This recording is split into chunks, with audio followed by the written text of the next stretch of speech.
KSR Yuvasena పట్నంలోని KRK కాలనీలో పర్యటించింది. కాలనీలో ప్రజలు పడుతున్న ఇబ్బందుల గురించి యువసేన అధ్యక్షుడు రాజ్ కుమార్ అడిగి తెలుసుకున్నారు.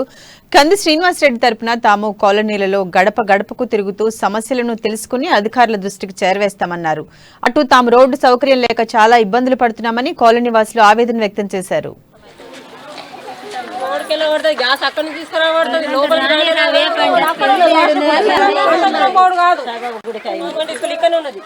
దాంట్లో మొత్తం శిక్షణ అయితే ఏమీ లేదు.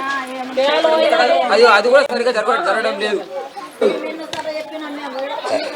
ప్రతి ఒక్కటి కూడా మీరు చెప్పారని చెప్పేసి కోరుతా ఉన్నా.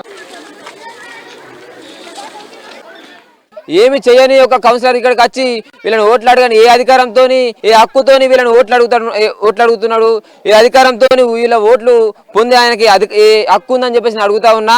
మరి ఇప్పటి వరకు కూడా ఎవరు కూడా నాకు తెలిసిన మట్టుకైతే ఒక నాయకుడు వచ్చి మీ యొక్క పరిస్థితి ఇక్కడ ఎలా ఉంది అని చెప్పేసి కనుక్కున్న పరిస్థితి లేదు. మరి మొట్టమొదటిసారిగా కేఎస్ఆర్ యువసేన తరపున మేమందరం కంది శ్రీనన్న యువసేన తరపున మేమందరం వచ్చి కేఆర్కే వాసులని మీ యొక్క సమస్యలని తెలిపండి అని చెప్పేసి మేము వాళ్ళ సమస్యలని వాళ్ళ ఇంటికి వచ్చి గడప గడపకి వెళ్ళి వాళ్ళ సమస్యలని వారి నోటితోనే చెప్పిస్తూ మరి అధికారులకు ఎలా బుద్ధి చెప్పాలో వారి మాటలోనే వింటూ మాకు చాలా వీళ్ళ సమస్యలు వింటుంటే చాలా బాధాకరంగా ఉంది. మాకు రోడ్లు లేవు, నల్లలు బరాబర్ లేవు, నడ రాకుండా బండ్లు రాకుంటున్నాయి, మనుషులకు నడ రాకలేదు, ఎక్కడ చూసినా నీళ్ళు నాలీలు.